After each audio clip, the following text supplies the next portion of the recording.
is quite important, and it's also important how we research creatively on it. I think as a role of designer, we should really try to hack into the use of tools and use it to find out and figure out what kind of creative physical environment we can create. Hello, my name is Soomeen. I'm a design faculty at SCI-Arc, and I'm also a robotic researcher.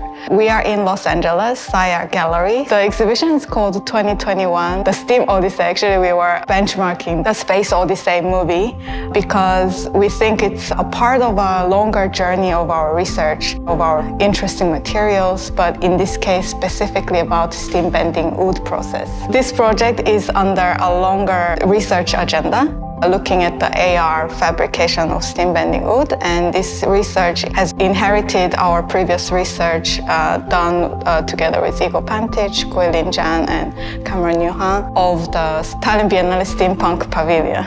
My previous few years of research, as well as this project, is actually part of my interest, really looking at different human roles in construction process and production chain. The computational design research has been developed around a decade, more focusing on the robotics or machining, CNC or 3D printing.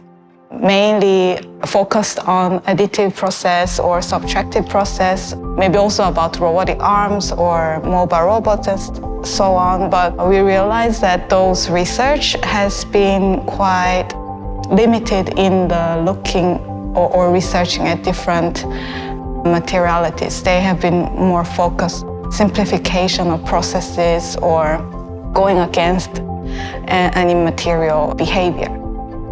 So we have been really interested in looking at how material behaves, and in order to deal with those unexpected, very difficulties of crafting processes, we realized that human role has been always really important in any processes, even very high-tech robotic or machining processes. In our research, we have been always really focusing on how this human intuition and human role can be maximized or can benefit in combination of computational tools and machines. That's how this whole research started.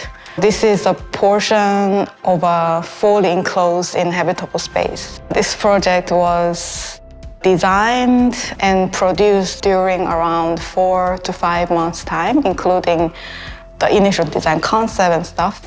The tool sets and everything is inherited from our background research, of course. But the design itself has took around 4 to 5 months, and we had around 6-7 people involved in it, but only for the construction. We have produced this in SCI-Arc parking lot, just outside of this gallery, with 2 of my students and myself. So we have been working just on the construction around 3 months' time with 3 people. It has been quite intensive, but it also proves that maybe a limited amount of labor and knowledge can also produce this large-scale project. This project was using a steam bending process. Steam bending process is a traditional process. It has been there like few thousand years, I think, yeah. But we have really hacked it so we can actually bend like thousands and different unique curvature just because we introduced augmented reality device in our making process. Our students and myself, we were wearing Microsoft HoloLens and looking at the digital hologram on the actual position and placing our molds and frames. And then we were bending the wood over those positioned frames. So the entire process has been really used the help of augmented reality device. Without the use of it, it couldn't really build this kind of complex geometries within this time, or it would have been very difficult to use any other method that is not really intuitively understandable, such as hologram. In our exhibition, we also made AR application, so people can experience just by coming here and looking at some digital models and digital overlays with the physical model itself. So visitors can experience our AR construction process a little bit. The human role in this project, especially during the construction process, I would say is really important. First of all, we were not really expert of seam bending process.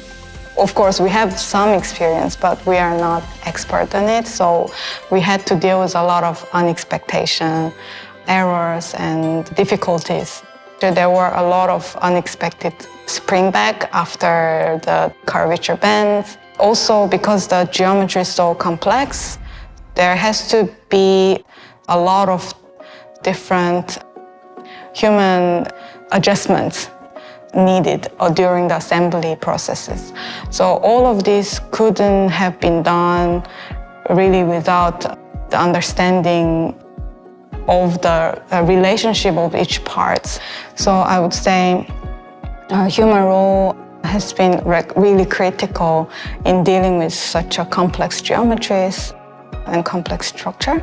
This project is separated into 5 to 6 parts, and we produced in that 5 to different phases. The first 3 parts was separated panels that consist of 5 to 10 long steam bent stripes. Then they become a surface, and 3 and 4 different surfaces are combined together. The tectonic of this structure is to really express the fluidity of the elegant form.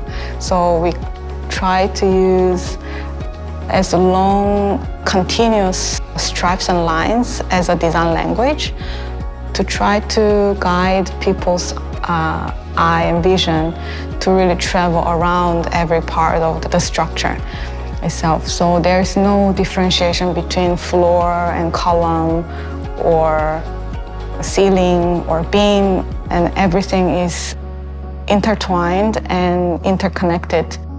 Hardwood is better for steam bending. Before we actually decide our species of wood, we did try different kinds of species that are available in California, and we also tried different thicknesses and width, and we finally came up with this decision to use red oak. We had to kind of initially guess how much this can bend without being broken. So we had to go about few tests to find out what is the biggest curvature we can bend with this specific species. So our design is actually constrained by those minimal radiuses. The wood bending kind of curvature and trends of the bending is actually calculated quite precisely from computer, so our metal brackets can accommodate that kind of wood bending curvature. I think by learning how material behaves, we also constantly changed our design.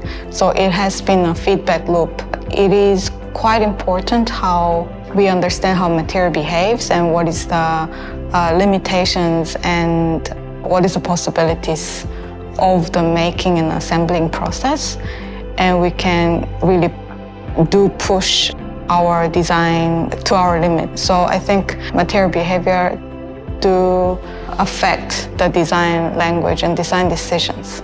We want to develop this version further, and we want to keep on researching on how to evolve this structure into something more usable, and more useful than just remaining as a structural prototype or beautiful sculpture. I'm looking forward to develop this into a more usable enclosed space.